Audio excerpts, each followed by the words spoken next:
mentioned our students, and Dan, I'm very proud to say, is an alum of the School of Theology and Ministry, and is becoming Newly more distinguished by the minute. I'm just going to presume that that your time at STM did prepare you in some way. Could you just talk a little bit, how did BC STM prepare you for your ministry? I say this in with the hope that not only our students but our alums are listening, and that what we do in the studies does bear fruit Exactly. in future ministry. Right. It did tremendously. I mean,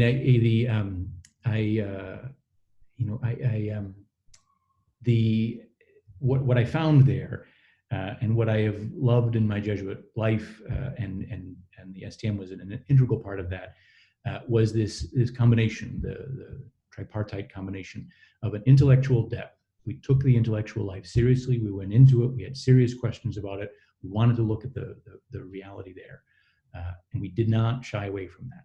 And so we wanted intellectual vigor. We wanted something of depth. We wanted to tear apart an argument and make it make sense. And so there was that intellectual depth, and so I see that in everything that I'm doing. Meetings that I go to where we skirt across the issues, or where we're talking. Like I don't want that.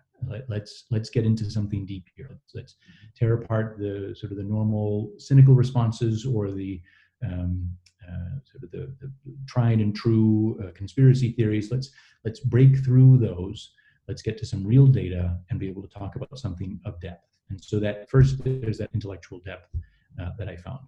Second, I found there was a deep commitment to social justice, and I saw that in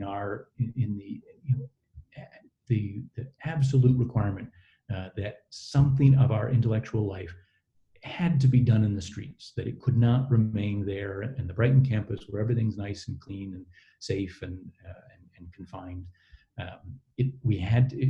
Yes, you had to spend the time in the library. Yes, you had to do the work. You had to show up for the lectures, but you had to be out in the streets. There had to be some sort of a field education component to it. This had to make sense. For me, it was working with homeless folks in recovery, and so it was how to take a Dick Clifford lecture and make it make sense to people in the 12-step program who were living on the streets. Like that. Okay, talk about awkward. It's got to make sense. This has got to do something in reality. And so there's a deep commitment to the intellectual life that has to be lived out in the streets. And then all of that was grounded by a deep spirituality, that there was a deep sense of prayer about what we were doing.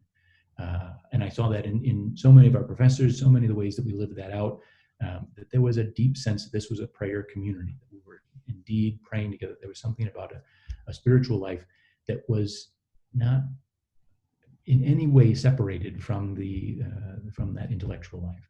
And so that combination was really an essential part of what I saw there, and what I try to live out in the best way I can now.